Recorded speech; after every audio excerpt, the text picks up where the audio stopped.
पायांना घोट्यांना सतत सूज येत असेल तर फक्त व्हिटॅमिनची कमी, अशक्तपणा असे समजून दुर्लक्ष करू नका. कदाचित हा तुमच्या शरीराचा महत्वाचा संकेत असू शकतो. पायाला सतत सूज येण्याची अनेक कारणं असू शकतात. जर आपल्या रक्तातील हिमोग्लोबिनची मात्रा खूप कमी झाली, सिव्हिअर अॅनिमिया असेल तर पायाला सूज येऊ शकते. हायपोथायरॉइडिझम मध्ये पायाला सूज येते. व्हेरिकोज वेन मध्ये आपलं सर्क्युलेशन प्रॉपर नसल्याने सूज येते. जास्त वेळ उभं राहणं किंवा जास्त वेळ बसणं हेही कारण असू शकतं.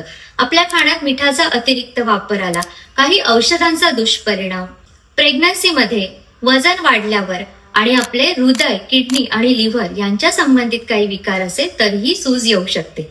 ज्या वेळेला दिवसभर सतत पायाला सूज असते त्यावेळेला हृदय, किडनी किंवा इतर काहीतरी महत्वाची वैद्यकीय समस्या असू शकते. जर सकाळी उठल्या उठल्या पायाला खूप सूज दिसतेय तर किडनीची तपासणी करून घेणे आवश्यक आहे. काही लिव्हर डिसीज मध्ये अल्ब्युमिन प्रोटीन कमी झाल्यामुळे पायाला सूज येते. जर एकाच पायाला अचानक सूज आलीय, खूप वेदना होत आहेत, लालसरपणा आलाय, श्वास घ्यायला त्रास होतोय, छातीत पण दुखतंय, तर ही मेडिकल इमर्जन्सी असू शकते. त्यामुळे त्वरित डॉक्टरांचा सल्ला घेणे आवश्यक आहे.